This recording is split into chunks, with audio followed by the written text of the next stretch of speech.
সাবেক প্রধানমন্ত্রী ও BNP chairperson Begum Khaleda Zia গৃহবন্দী রয়েছেন মর্মে মার্কিন যুক্তরাষ্ট্রের সর্বশেষ মানবাধিকার রিপোর্টে যে দাবি করা হয়েছে তা নাকচ করেছে বাংলাদেশ সরকার। এদিকে মার্কিন যুক্তরাষ্ট্রের প্রকাশিত সেই মানবাধিকার রিপোর্ট নিয়ে এক সাক্ষাৎকারে কথা বলেছেন বাংলাদেশের মার্কিন রাষ্ট্রদূত পিটার হাস। গতকাল সেগুনবাগিচায় দফা ব্রিফিং করে মার্কিন মানবাধিকার রিপোর্ট 2023 এর অসঙ্গতি তুলে ধরেন পররাষ্ট্র মন্ত্রণালয়ের মুখপাত্র সেহেলি সাবরিন। প্রথম দফার ব্রিফিংয়ে খালেদা জিয়ার প্রসঙ্গ এড়িয়ে যাওয়া হলেও দ্বিতীয় দফা ব্রিফিংয়ে খালেদা জিয়ার প্রসঙ্গে কথা বলা হয়।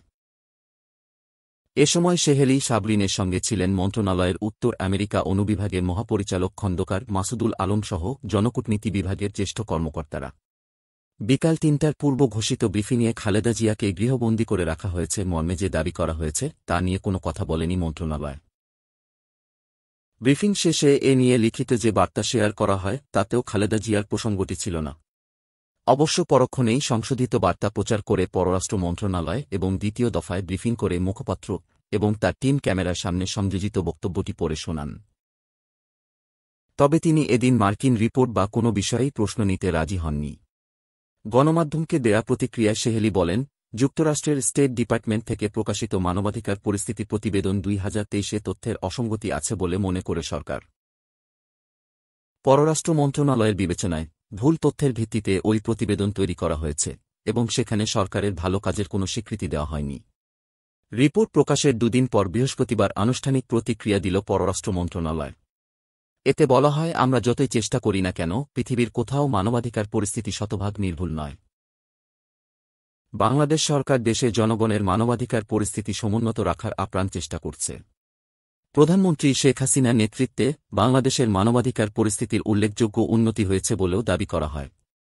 পররাষ্ট্র মন্ত্রণালয়ের প্রতিক্রিয়ায় বলা হয়, প্রতিবেদনটিতে বেশিরভাগ ক্ষেত্রে ধারণা ও ভিত্তিহীন অভিযোগের কথা বলা হয়েছে। এসব ধারণা ও অভিযোগ স্থানীয় ও আন্তর্জাতিক এনজিওদের কাছ থেকে নেওয়া হয়েছে এবং এসব এনজিওর অনেককে যুক্তরাষ্ট্র অর্থায়ন করে থাকে। মার্কিন প্রতিবেদনে দাবি করা হয়েছে যে বিএনপি নেত্রী খালেদা জিয়া গৃহবন্দী। কিন্তু বাস্তবতা হচ্ছে তিনি একজন দোষী ব্যক্তি এবং নির্বাহী আদেশে তার সাজা স্থগিত করা হয়েছে। আরেক জায়গায় মার্কিন প্রতিবেদনে আইনশৃঙ্খলা বাহিনী কিছু ক্ষেত্রে অতিরিক্ত শক্তি প্রদর্শন করেছে বলে বলা হয়েছে। কিন্তু বিএনপি ও তাদের রাজনৈতিক সহযোগীরা যে ভাঙচুর ও সহিংসতা করেছে সেটি উল্লেখ করতে ব্যর্থ হয়েছে। বাংলাদেশের মানবাধিকার পরিস্থিতি উন্নয়নে সরকার জাতিসংঘ, যুক্তরাষ্ট্র এবং অন্যান্য মেকানিজমগুলোর সঙ্গে কাজ করবে যাতে দেশের মানুষের মঙ্গল হয় বলে প্রতিক্রিয়ায় জানানো হয়। মার্কিন পররাষ্ট্র দপ্তরের মানবাধিকার রিপোর্টের অসঙ্গতি তুলে ধরলেও তা পুরোপুরি নাকচ করেনি বাংলাদেশ। তবে পররাষ্ট্র মন্ত্রণালয় তার সঙ্গে বলেছে যে দেশের স্বাধীন বিচার বিভাগ এবং নির্দিষ্ট কিছু সংবিধিবদ্ধ সংস্থাসহ বেশ কয়েকটি গুরুত্বপূর্ণ রাষ্ট্রীয় প্রতিষ্ঠানকে রিপোর্টে মূল্যায়ন করতে ব্যর্থই নয় বরং অবমূল্যায়ন করা হয়েছে, যা এই ধরনের প্রতিষ্ঠানগুলোর মনোবল ও কার্যকারিতার জন্য ক্ষতিকর বলে উল্লেখ করেছে বাংলাদেশ। সেগুনবাগিচার মুখপাত্র এ বিষয়ে প্রতিবেদনটি পুঙ্খানুপুঙ্খভাবে পড়লে এটি স্পষ্ট হবে এটি পৃথকভাবে রিপোর্ট করা বা কথিত ঘটনাগুলোর পরিপূর্ণ রেফারেন্স দেওয়া হয়নি। এটি সরলীকরণ, অনুমান নির্ভর তথ্যে ভরপুর। প্রসঙ্গত, মার্কিন মানবাধিকার রিপোর্টে বলা হয়েছিল 2023 নির্বাচনের বছরও সাবেক প্রধানমন্ত্রী ও প্রধান বিরোধী দল বিএনপি চেয়ারপারসনকে গৃহবন্দী করে রাখা হয়। তাকে প্রয়োজনীয় চিকিৎসা নিতে বিদেশে যেতে দেওয়া হয়নি। পক্ষান্তরে তাকে চিকিৎসা নিতে হয়েছে বাংলাদেশের হাসপাতালে। খালেদা জিয়া সম্পর্কে এতে আরও বলা হয়, 2018 সালে 2008 সালের দুর্নীতি ও অর্থ আত্মসাতের মামলায় তাকে 10 বছরের জেল দেওয়া হয়েছে। 2019 সালে তাকে জেলখানা থেকে হাসপাতালে স্থানান্তর করা হয়।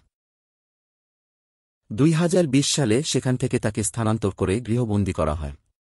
রাজনৈতিক বন্দী ও আটক ব্যক্তিদের বিষয়ে বলা হয়েছে, আন্তর্জাতিক ও দেশের ভিতরকার আইন বিশেষজ্ঞরা বলেছেন, বিরোধী দলীয় নেত্রী খালেদা জিয়ার বিরুদ্ধে যে অভিযোগ আনা হয়েছে তার তথ্য প্রমাণে ঘাটতি আছে। এ থেকে বোঝা যায় যে তাকে নির্বাচনী প্রক্রিয়া থেকে সরিয়ে দেওয়ার জন্য রাজনৈতিক ছক সাজানো হয়েছে। পক্ষান্তরে প্রসিকিউটররা প্রধানমন্ত্রী শেখ হাসিনার বিরুদ্ধে বেশ কিছু দুর্নীতির মামলা প্রত্যাহার করেছেন। এদিকে চট্টগ্রাম সফরের পর মার্কিন রাষ্ট্রদূত পিটার হাস দৈনিক বণিক বার্তায় এক সাক্ষাৎকারে কথা বলেছেন যুক্তরাষ্ট্রের প্রকাশিত মানবাধিকার রিপোর্ট নিয়ে। সেখানে তিনি বলেছেন, বাংলাদেশকে বুঝতে হবে, সমৃদ্ধি কেবল মেগা প্রকল্প এটা ওটা করার মধ্যে নয়, এর বড় অংশই নিহিত প্রত্যেক নাগরিকের স্বাধীনতার মধ্যে। কোনো দেশের উন্নয়নে এটাই সবচেয়ে গুরুত্বপূর্ণ। বাংলাদেশে যে মানবাধিকার লঙ্ঘন আমরা দেখেছি তা নথিভুক্ত করা হয়েছে। আমরা কথা বলি না যে আমরা নিখুঁত, তা হয়তো আমরা নইও।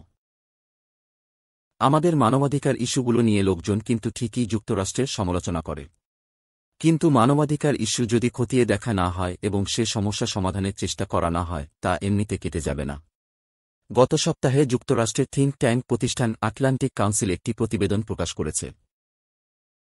সেখানে মৌলিক স্বাধীনতা, রাজনৈতিক, অর্থনৈতিক, আইনগত স্বাধীনতা এবং দেশটি কতটা সমৃদ্ধ এসবের যোগসূত্র খোঁজার চেষ্টা করেছে। আমি মনে করি এই বিষয়গুলো সত্যি গুরুত্বপূর্ণ। ওই প্রতিবেদনে দেখা গেছে যে দেশের জনগণ যত বেশি স্বাধীন, সে দেশের অর্থনীতি তত বেশি উন্নত। আপনি যদি আমাদের ইউটিউব চ্যানেলে নতুন হয়ে থাকেন তাহলে আমাদের পরবর্তী আপডেট নিউজ পাওয়ার জন্য তাজা খবরের ইউটিউব চ্যানেলটি সাবস্ক্রাইব করার অনুরোধ রইল। ফেসবুকে তাজা খবরের সাথেই থাকুন।